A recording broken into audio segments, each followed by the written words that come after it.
आप सभी का साहित्य सोपान मंच पर एक बार पुनः स्वागत है। आज हम माध्यमिक शिक्षा बोर्ड राजस्थान की कक्षा 10वीं की क्षितिज जो कि हिंदी की पुस्तक है उसके पद्यखंड के बारे में चर्चा कर रहे हैं और उसमें कृपाराम खिड़िया उनके कवियों के कृपाराम खिड़िया के जो यहाँ पर सोरठे आए हैं उनके बारे में हम अध्ययन करेंगे। तो आइए शुरुआत करते हैं पहले इनके कवि परिचय के बारे में। कृपाराम खिड़िया शाखा के चारण थे। इनके पिता का नाम जगराम जी था, जो खराड़े गांव वर्तमान में पाली जिले में ही आता है के निवासी थे। सीकर नरेश देवी सिंह एवं उनके पुत्र राव राजा लक्ष्मण सिंह जी ने इनके कवि प्रतिभा एवं विद्वता से प्रभावित हो इन्हें क्रमशः महाराजपुरा और लक्ष्मणपुरा गांव की जागीर प्रदान की थी। कृपाराम खिड़िया का रचना काल संवत 1864, ये लिखा है आगे ब्रैकेट कोष्टक में लिखा है विक्रम संवत। इसका मतलब यदि हमें इसको ईस्वी में बदलना है तो 57 साल इसमें से घटा देंगे हम के आसपास माना जाता है। इनकी रचनाओं में राजयारा सोरठा ये काव्य में लिखा गया है, फिर चालक ने से ये नाटक है तथा एक अलंकार ग्रंथ के नाम गिनाए जाते हैं। इनमें से राजयारा सोरठा ही वर्तमान में उपलब्ध है। राजयारा सोरठा जो कि काव्य ग्रंथ है के कवि ने अपने सेवक राजाराम, जिसका उपनाम के रूप में इसे जो संक्षिप्त नाम के रूप में राजा कहते थे, को संबोधित कर लिखा है। राजाराम राजा कवि का विश्वास पात्र एवं सेवाभावी सेवक था। राजाराम निसंतान था, इसके कोई संतान नहीं थी, इसलिए वह बहुत उदास रहता था कि मरणोपरांत मतलब मरने के उपरांत यानी बाद में कोई उसका नाम लेवा भी नहीं बचेगा। नाम लेवा मतलब उसके वंश आगे बढ़ाने वाला भी नहीं बचेगा। तब कवि ने उसे आश्वस्त किया कि वह अपनी कविता द्वारा उसे अमर बना देंगे, मतलब एक नाम रह जाएगा, इस नाम को आने वाली कई पीढ़ियां जो हैं उसे संबोधित करेगी तो तुम अमर हो जाओगे, कि सारी दुनिया उसका नाम याद रखेगी। तब कवि ने राजिया को संबोधित कर नीति के सोरठे रचने शुरू किए। इसमें लगभग 140 सोरठे मिलते हैं। राजयारा सोरठा राजस्थानी भाषा में संबोधन नीति काव्य की प्रथम रचना मानी जाती है। ये बहुत मुख्य बात है कि ये संबोधन नीति काव्य की प्रथम रचना मानी जाती है। इसमें डिंगल भाषा का प्रयोग हुआ है। डिंगल शैली है जिसमें राजस्थानी के साथ में अपभ्रंश भाषा के शब्द जब होते हैं तो वहाँ पर डिंगल शैली होती है, और ब्रज भाषा के साथ में अगर अपभ्रंश हो तो वहाँ पर पिंगल शैली मानी जाती है। सोरठा छंद है इसमें तथा वैण संगाई मुख्य अलंकार है। इनके सहजता, सरलता और सरसता तथा प्रसाद गुणयुक्तता के कारण राजयारा सोरठा लोक समाज में बहुत प्रसिद्ध है। अब हम इनके पाठ परिचय जो कि यहाँ पर जो सोरठा हैं उनका परिचय पढ़ते हैं। संकलित अंश में कवि ने हिम्मत एवं पराक्रम का महत्व, सदसंगति यानी अच्छी संगति का लाभ, आपदा यानी संकट से पूर्व प्रबंध के महत्व को स्पष्ट किया है। इनमें मानव जीवन में वाणी को महत्वपूर्ण बताते हुए सोच समझकर एवं मधुर वचन बोलने का उपदेश भी दिया गया है। कवि के अनुसार एक आदर्श समाज में गुणों की पूजा होनी चाहिए। इन सोरठों में कवि की विद्वता, बहुज्ञता व अनुभव की व्यापकता प्रकट होती है। अब हम शब्दार्थ देख लेते हैं पहले।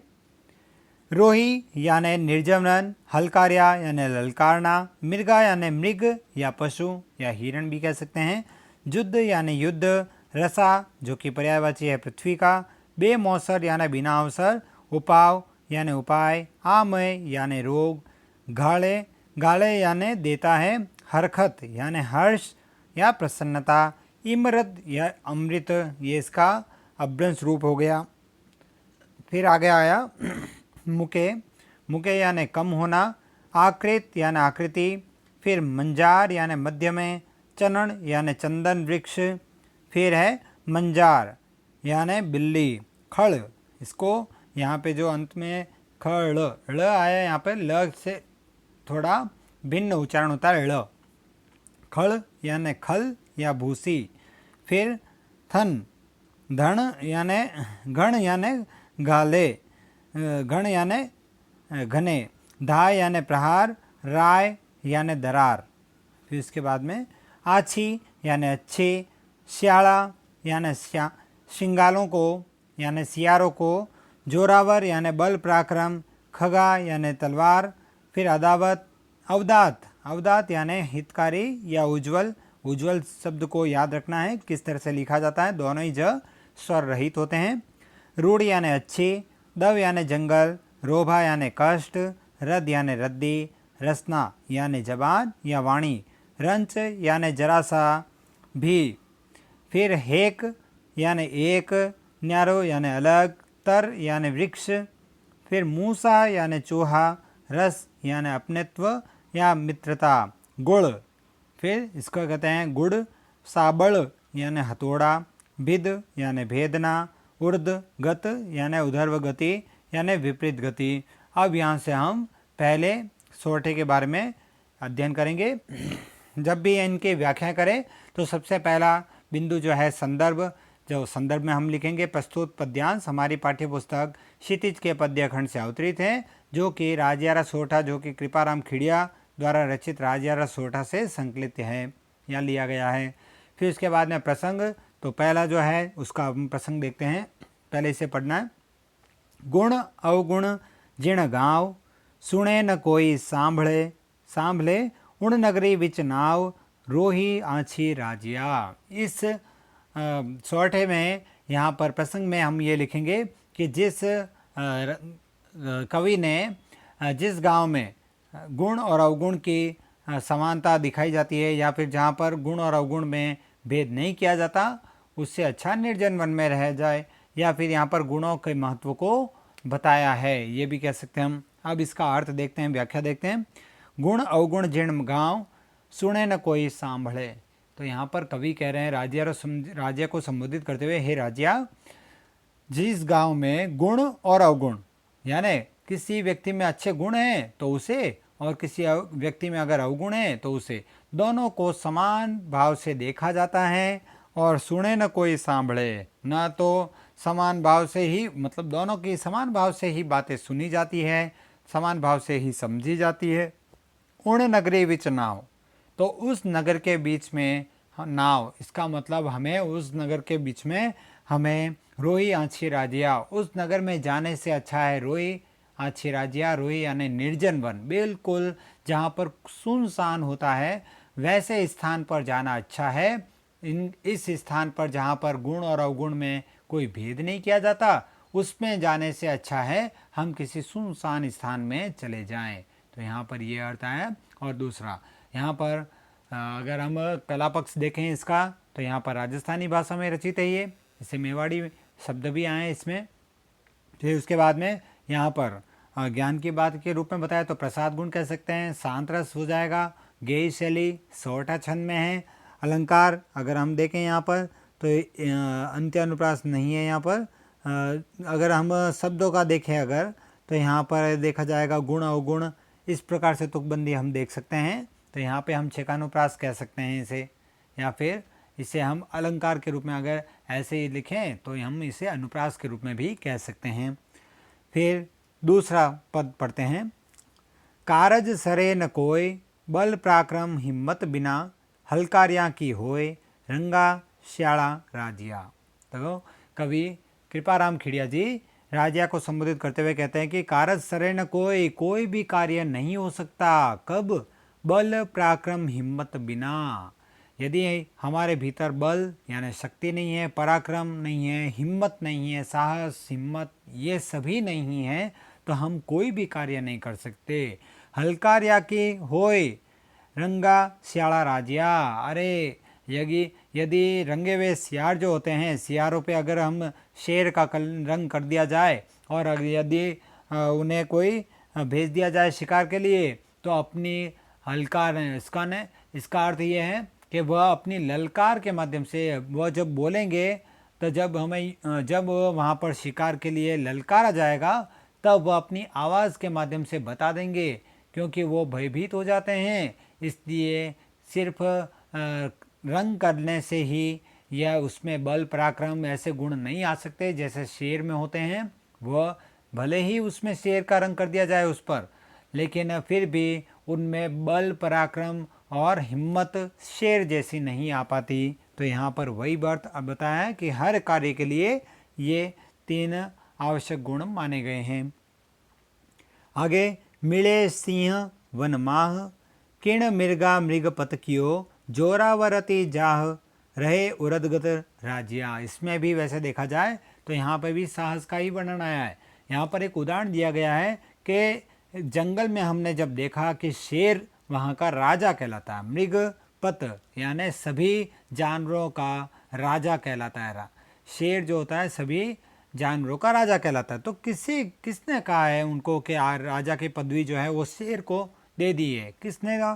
किसी ने नहीं कहा, क्योंकि उसमें साहस है, बल है, पराक्रम है, गुण है, ऐसे भाव है। तो उनके कारण उसने स्वयं के सामर्थ्य के कारण वह पूरे जंगल का राजा बना है। तो यहाँ पर वही अर्थ बताने का प्रयास किया है। मिले सिंह वन माँ, शेर जो है वो वन में मिलता है। किण मृगा मृग पतकियो, किसने उसको सभी जानवरों का राजा बनाया है। जोरावर रतिजा, जोरावर यानी पराक्रम, साहस, उसके कारण इसमें बहुत ज़्यादा होता है साहस। रहे उरदगत राज्या, वह उधर गति अर्थात भले ही उसका आकार जो होता है ज़्यादा बड़ा नहीं होता और हाथी जैसे भी होता है जानवर, वो भी उसकी बात मानने को तैयार होना पड़ता है उसे भी।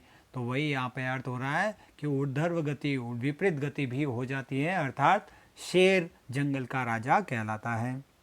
अगला है, आच्छा जुद अणपार, धार खगा सन्मुख धसे, भोगे हुए भरतार रसा जी के नर राजिया। इसमें भी वही अर्थ आ रहा है वैसे।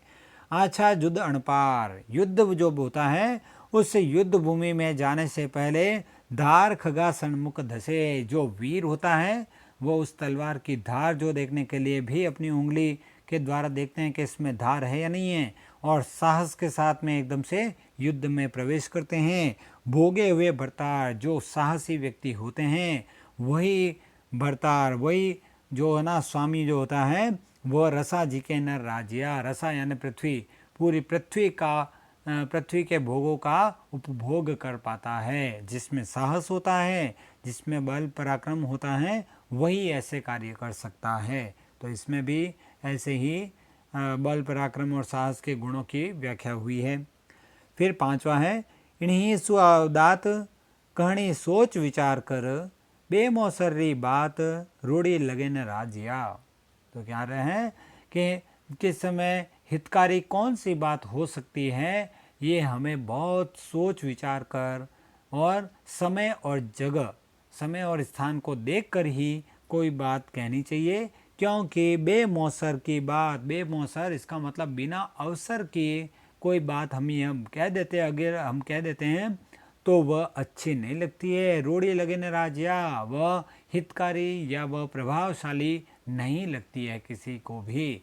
इसलिए हमें जो भी बात करनी हो तो वो अवसर और स्थान को देखकर करनी चाहिए।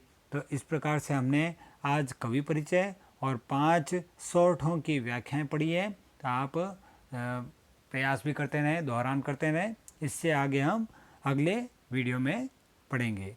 धन्यवाद।